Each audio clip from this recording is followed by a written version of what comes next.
Sobat bijak yang tercinta, jagat kesehatan dan masyarakat sekarang sedang ramai diributkan oleh tentang rekomendasi MK pada Dr. Terawan kepada ID untuk diberhentikan dari keanggotaan ID.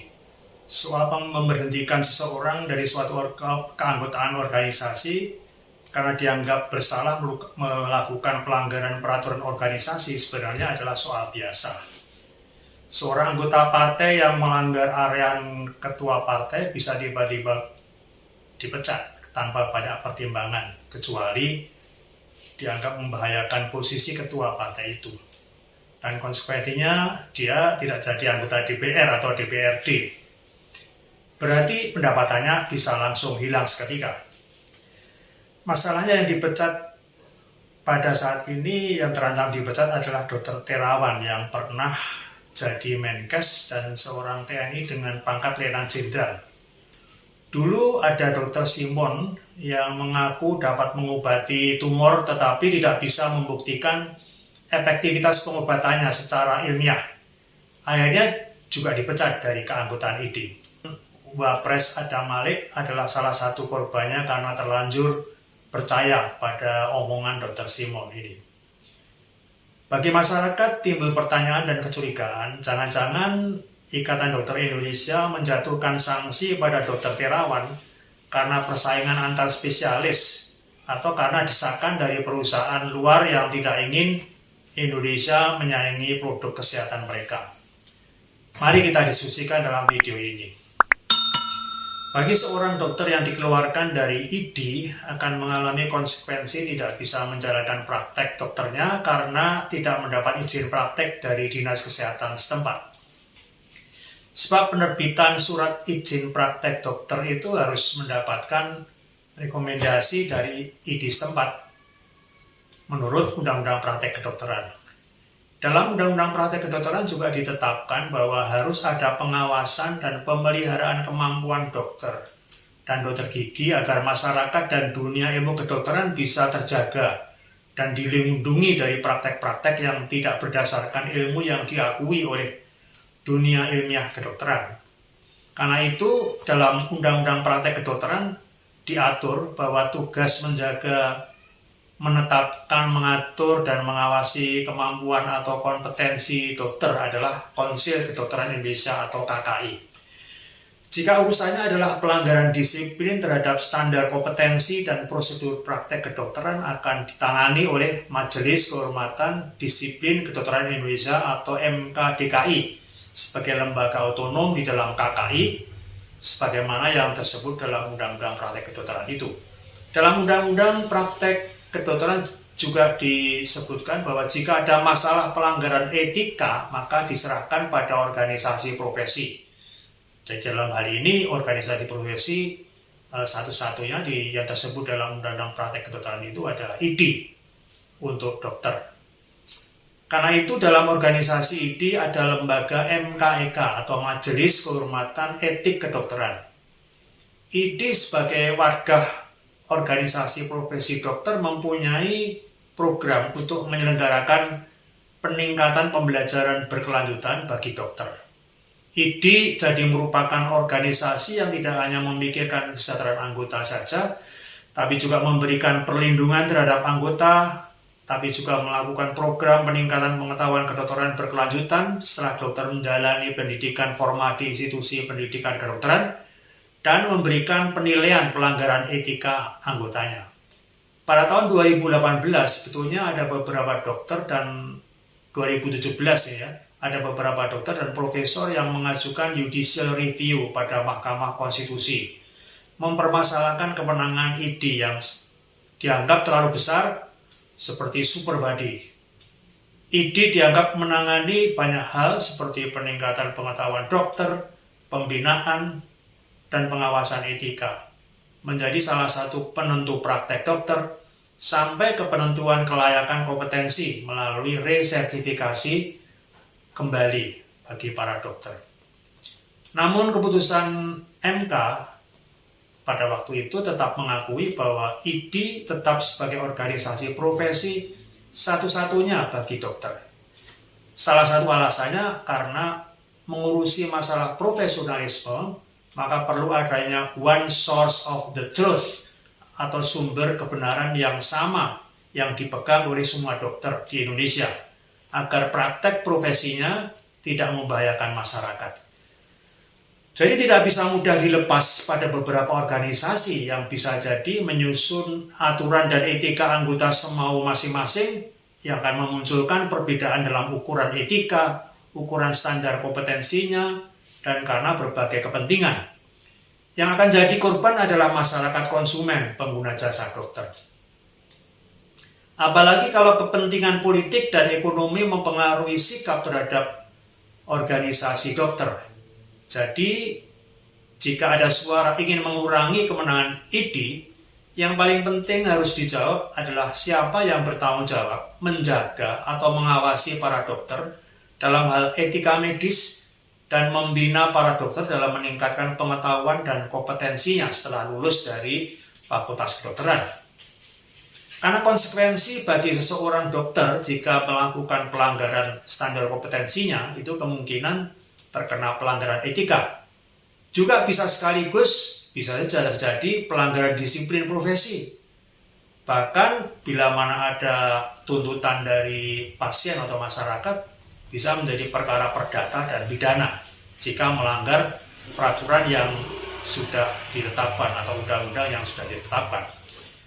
Perkara dokter terawan bagi orang awam berhubungan dengan inovasi dan penemuan dalam bidang kedokteran. Ini bagus sekali.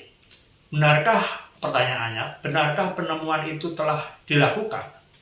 Apakah penemuan itu telah dibuktikan aman bagi manusia dan terbukti efektif dalam menyembuhkan atau mengurangi penyakit yang diderita?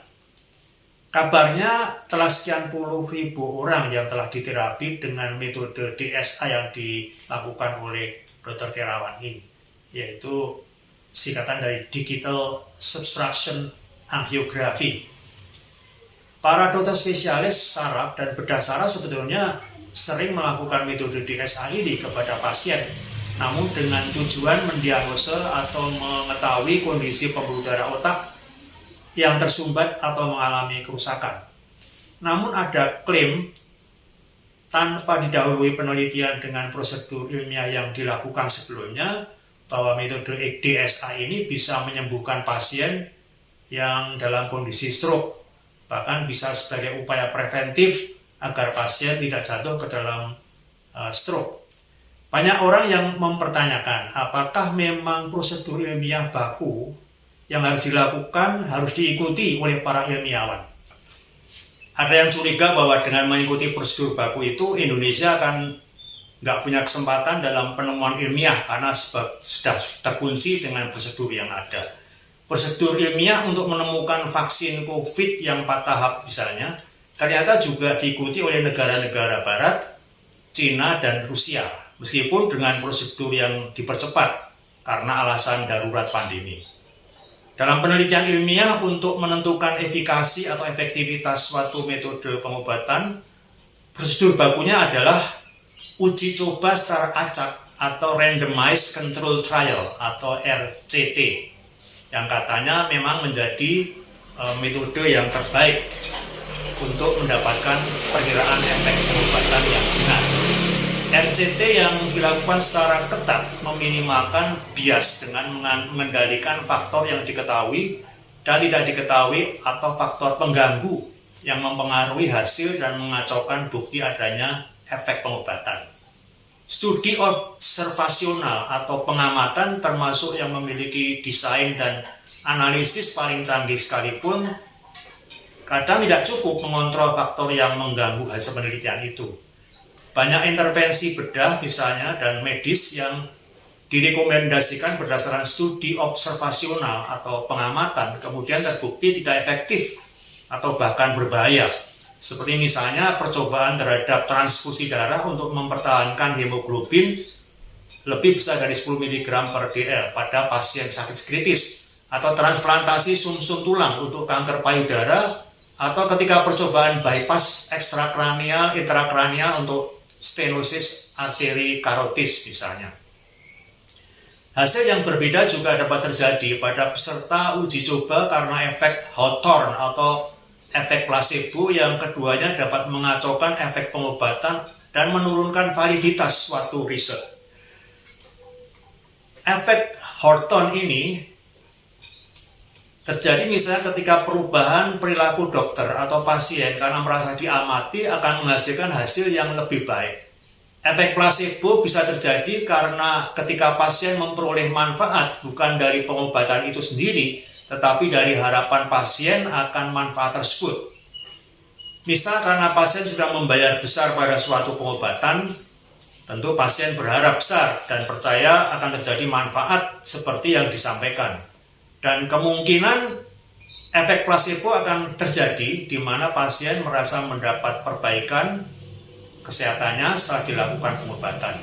Atau mungkin sebenarnya tidak ada kemajuan klinis sama sekali, hanya perasaan pasien yang merasa lebih enak saja. Bagaimana membuktikannya?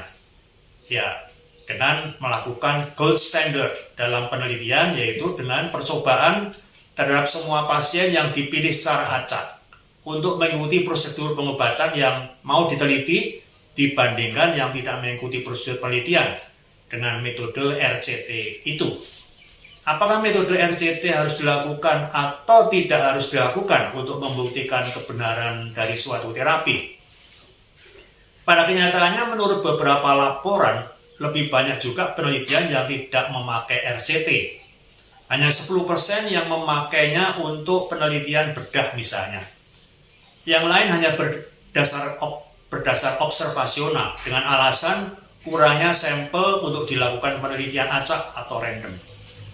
Meskipun kemungkinan salah dalam memilih cara pengobatan yang berakibat kerugian pada pasien karena tidak memakai metode pemilihan cara terapi memakai RCT, pengobatan kadang tetap jalan terus.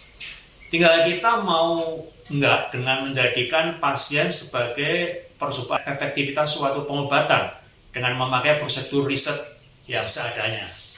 Jika memang harus dilakukan yang katanya demi kemajuan inovasi ilmiah, jangan-jangan nanti akan merembet pada mempertanyakan peran KKI dalam menjaga marwah kompetensi dokter dan peran BP POM dalam menyeleksi pengobatan yang terbaik dan bermanfaat untuk masyarakat Indonesia melalui intervensi dan keputusan politik misalnya. Apapun yang terjadi, akan tetap menjadi peluang bagi ID dan Dr. Terawan untuk menyelesaikan masalahnya dengan cara yang terhormat, dan itu saya kira sangat mungkin karena itu adalah internal dari organisasi dokter sendiri, dan diharapkan dalam waktu tidak lama hal itu bisa diwujudkan tanpa mengurangi atau melanggar peraturan-peraturan atau kaidah-kaidah yang sudah disepakati oleh masyarakat kedokteran di Indonesia ini.